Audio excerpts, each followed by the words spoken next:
আর ফেতরা গরিবের হক, জাকাত গরিবের হক। ফেতরা জাকাত অনেকে মসজিদে দেন, খবরদার দেবেন না, মসজিদে দেবেন না, ওটা গরিবের হক। ওটা কারা? মাদ্রাসায় দিতে পারেন, গরিব বাচ্চারা থাকে, এতিম বাচ্চারা থাকে, এই জন্য মাদ্রাসায় ওগুলো দেওয়া হয়। গ্রামের যাদের ঘর বাড়ি নাই, অনেক মায়েদের স্বামী মারা গেছে, অনেক কষ্টে তাদের সংসার চলে, তাদেরকে ফেতরা দেবেন, জাকাত দেবেন, দেবেন ইনশাল্লাহ। ফেতরা প্রায় বাড়িতে দেয়, কিন্তু জাকাতরা মানুষ ভূক্ষেপ করে না। খবরদার জাকাতের পয়সা রাখবেন না। আল্লাহ নিজেই বলেছেন জাকাতের টাকা রাখা আর নিজের পেটে, সূরা নিসার আয়াত, নিজের পেটে জাহান্নামের আগুন ঢুকিয়ে রাখা সমান। খবরদার না। জাকাতরা প্রত্যেকের হিসেব করে, যাদের মোটামুটি জাকাতের মাসলা মাসাইলগুলো হুজুরদের কাছে জেনে নেবেন। মোটামুটি রূপে যাদের 52.5 তোলা রূপার দাম আছে, হয়তো 7.5 ভরি সোনা নাই, কিন্তু 52.5 তোলা রূপার দাম তার আছে, অথবা সোনা রূপা মিলিয়ে তার 7.5 ভরি 52 ভরি রূপার দাম চলে আসবে, তার উপরে জাকাত ফরজ হয়ে যাবে, তাকে দিতেই হবে। আরও অনেক মাসলা মাসাইল আছে, আমি সেই দিকে এখন যাব না। হুজুরের কাছ থেকে জাকাতের পূর্ণ মাসআলাগুলো বুঝে নিয়ে, শিখে নিয়ে জাকাত দেবো ইনশাল্লাহ। খবরদার রাখবেন না, আল্লাহ বরকত দেবে। আর ঈদের আগে আগে গরিবরা, কাদের জামা কাপড় হয়নি, কাদের ইফতার নাই, সেগুলো দেখব। হজরতে ওমর ফারুক রাদিয়াল্লাহু তাআলা আনহু, জানেন এত বড় একজন সাহাবী, ঈদের আগের দিন তার স্ত্রী তাকে হাত ধরে বলছে, ও ওমর, আমাদের তো একটা ছেলে আব্দুল্লাহ, তা কালকে ঈদ হবে, আমার ছেলেটা কি নতুন জামা পরবে না? দেখেন, তিনি প্রধানমন্ত্রী, হজরতে খলিফাতুল মুসলিমিন, হজরত ওমর রাদিয়াল্লাহু তাআলা আনহু খলিফাতুল মুসলিমিন, ইসলামে দ্বিতীয় খলিফা তিনি। তার বিবি বলছে, আমার ছেলে কি নতুন জামা পরবে না? কালকে ঈদ, সব বাচ্চারা নতুন জামা পরবে, আমরা বাপ মা না হয় নাই পেলাম, বাচ্চাটা তো অন্তত দেবেন। এই কথা শুনে হজরত খলিফাতুল মুসলিমিন ওমর রাদিয়াল্লাহু তাআলা আনহু ঝরঝর ঝরঝর করে কাঁদছেন, একটা প্রধানমন্ত্রী হয়ে কাঁদছেন। চিঠি লিখলেন, ফাইন্যান্স ডিপার্টমেন্টে চিঠি লিখলেন। ফাইন্যান্স ডিপার্টমেন্টের সেই সময় যিনি ছিলেন, দায়িত্বে যিনি ছিলেন, তার নাম ছিল আবু উবাইদা রাদিয়াল্লাহু তাআলা। খলিফাতুল মুসলিমিন হযরত ওমর রাদিয়াল্লাহু তাআলা ফাইন্যান্স ডিপার্টমেন্টে একটা চিঠি লিখলেন, ওরে আবু উবাইদা, আমাকে যদি 1 মাসের অগ্রিম বেতন যদি তুমি দাও, কালকে ঈদের দিন, ঈদের আগে আমার বাচ্চাকে আমি 1 জোড়া জামা কিনে দিতে পারি। আবু উবাইদা চিঠিটা পড়েন। এত বড় সাহাবী, 1 টাকা জনগণের টাকা অন্য জায়গায় নিজের ব্যক্তিগত জীবনে লাগায় নাই।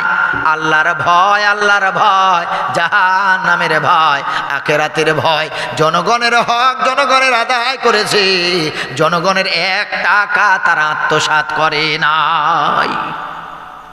আবু উবাইদা রাদিয়াল্লাহু তাআলা চিঠি পড়ে কাঁদতে শুরু করলেন। প্রধানমন্ত্রী চিঠি লিখেছে, 1 মাসের অগ্রিম বেতন চায় প্রধানমন্ত্রী, কিন্তু 1 মাসের অগ্রিম বেতন দিলেন না।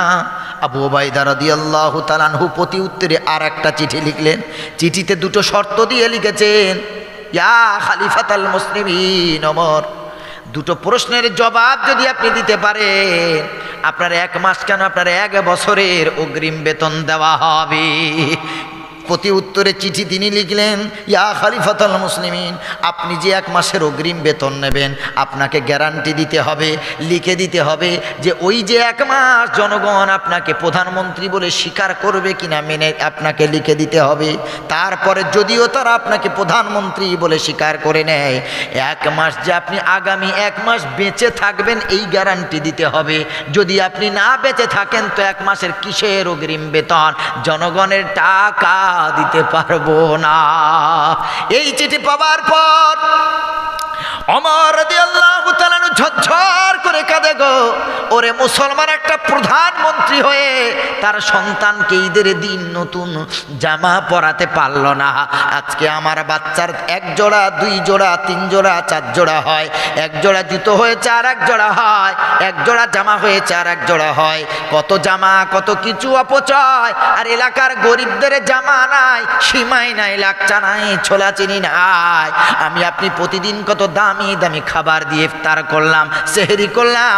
পাশের বাড়িটা গরিব, অত্যন্ত গরিব, তারা গোস্ত পায় না, ছোলা পায় না, চিনি পায় না। অন্তরটা কি কাঁদে না? রমজান মাসে কি একটু তাদের দিকে তাকানো যায় না? ঈদ তো তাদের, গরিবদের সমর্থন করবো ইনশাল্লাহ। আমার নবী বলেছেন, আনা ওয়া কাফিলুল ইয়াতামা কাল কাহাতাইনি ফিল জান্নাহ। দয়ার নবী বলেন কিয়ামতের দিন যারা এতিমকে সাপোর্ট করবে, যারা সাপোর্ট করবে সেই মানুষ এবং আমার নবী এই 2 আঙুল যত না কাছে, এর থেকে কাছে জান্নাতে থাকবে। সুবহানাল্লাহ পড়েন। আল্লাহ নবী বলেন সাল্লাল্লাহু আলাইহি সাল্লাম, যারা একটা এতিমের মাথায় মহব্বতের হাত একটু বুলিয়ে দেবে, বাবু বলে, সোনা বলে, এতিমের মাথায় যারা হাত বোলাবে, আমার নবী বলেছেন ওই এতিমের মাথার যতগুলো চুল হাতের তালুতে রাখবে, আল্লাহ ততগুলো তার আমল নামায় সওয়াব লিখে দেন। জোরে বলেন সুবহানাল্লাহ। রমজান মাসে এতিমকে পাশে টানবেন। রমজান মাসে গ্রামে এলাকায় যারা গরিব আছে, দুস্থ দরিদ্র অসহায় নিপীড়িত নির্যাতিত এমন মানুষ যারা আছে, তাদেরকে আপনারা খোঁজ করবেন কোন মানুষ গরিব, কারা সাদকা ফেতরা নেওয়ার যোগ্য, কারা জাকাত নেওয়ার যোগ্য। আপনি খুঁজে খুঁজে আপনার বাড়িতে আসতে লাগবে না, আপনি গিয়ে তার বাড়িতে দিয়ে আসবেন। পারবেন ইনশাল্লাহ? জি। নিজের পরিবারে যারা অত্যন্ত গরিব আছে তাদেরকে দেন। এতিম আছে, বাপ মা মারা গেছে, কেউ তাদের পক্ষে কথা বলার নেই, তাদের দায়িত্ব নেওয়ার কেউ নাই, আপনি তার পাশে দাঁড়ান, আপনি তার পাশে দাঁড়ান, ইনশাল্লাহ রোজা কবুল হয়ে যাবে। ঈদের দিন হযরত ওমর রাদিয়াল্লাহু তাআলা আনহু দরজা জানালা বন্ধ করে কাঁদতে লেগেছে। সাহাবীরা জিজ্ঞাসা করলেন, আপনি ঈদের দিন, আজ খুশির দিন, কাঁদছেন? ওমর রাদিয়াল্লাহু তাআলা আনহু বলছেন, আমি কি করে খুশি মানাই, আমি যে প্রধানমন্ত্রী, আমি কি করে খুশি মানাই? আমার দায়িত্ব, আল্লাহ এত বড় দায়িত্ব দিয়েছে। আজকে ঈদের দিন যদি কোনো আল্লাহর বান্দা, যদি কোনো মোমেন, যদি তার গায়ে আমি নতুন পোশাক তুলে দিতে না পারি, যদি কোনো ঈদের দিন কোনো বাড়িতে যদি আজকে সিমাই লাকচা না হয়, খেজুর শরবত এগুলো না থাকে, মিষ্টির ব্যবস্থা যদি না করতে পারি, কোনো বাড়িতে যদি আজকে খানা না থাকে, তাহলে আমি ওমর, আমি যে প্রধানমন্ত্রী, আমি কী দায়িত্ব পালন করলাম, আমি কি রোজা পালন করলাম, আমার কিসের ঈদ? তাদের যদি ঈদ না হয় তো আমার ঈদ কিসের? চিন্তা করেছেন একজন খলিফাতুল মুসলিমিন, একজন প্রধানমন্ত্রীর কি আদর্শ, আর আমাদের আদর্শটা কি? শিক্ষা তো তাদের কাছ থেকে নিতে হবে।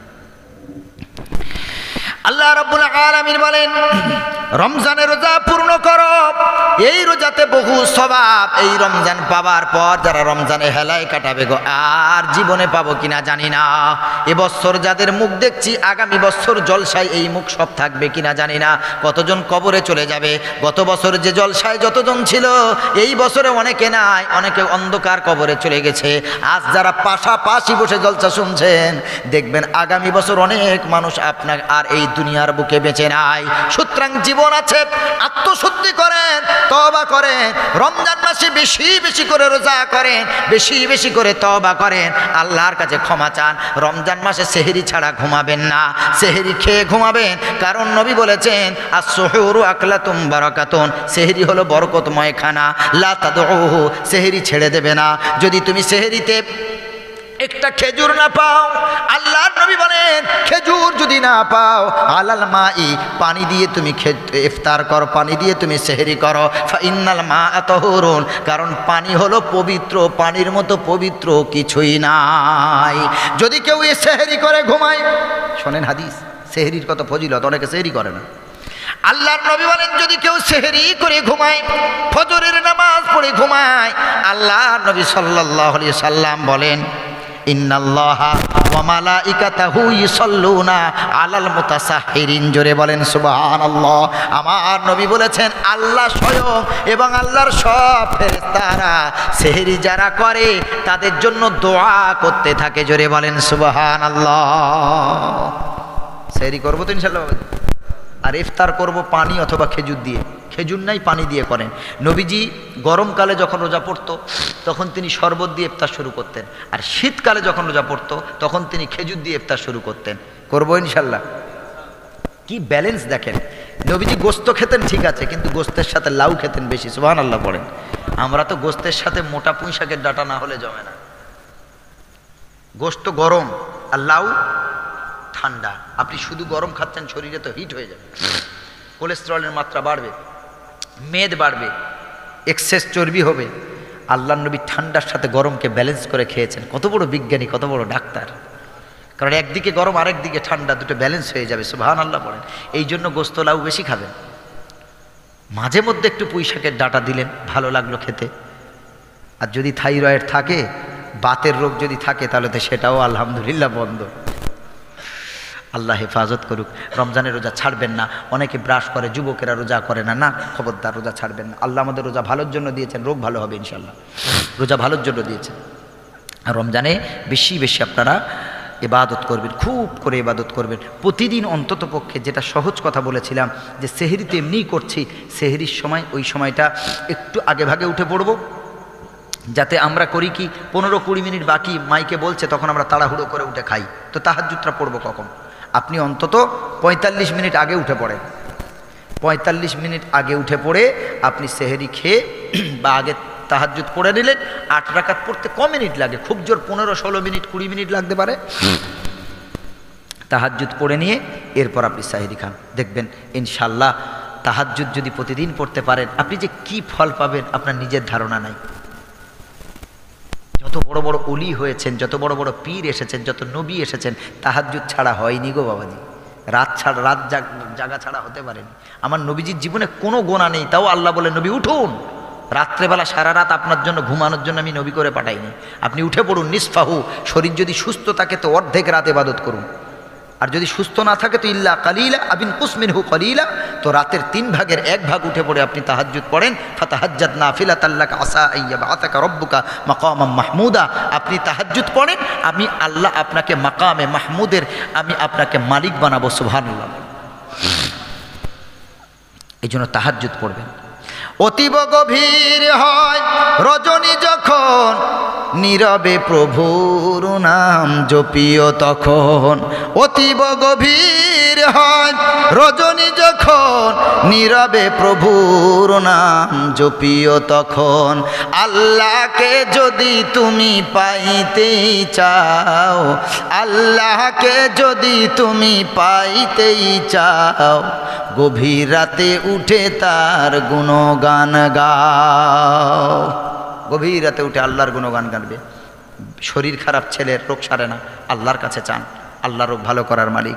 মাকে ডাক্তার বলে দিয়েছে বাড়িতে নিয়ে চলে যাও, এ রোগ আর সারান না, কিন্তু রোগ দিয়েছেন যে তার কাছে মেডিসিন আছে না নাই? রাত্রেবেলা উঠে তাহাজ্জুদ পড়ুন। আপনি তো জীবনে পড়েননি, শুধু ডাক্তারকে টাকা দিয়েছেন, আল্লাহর কাছে জীবনে চেয়েছেন যে আল্লাহ এ রোগ তুমি দিয়েছো, তুমি শেফাদান করো। আল্লাহর কাছে আমরা চাইতে পারি না, আল্লাহর কাছে চেয়ে দেখবেন আমার আল্লাহর ভান্ডারে কোনো কম নাই। সুবহানাল্লাহ পড়েন।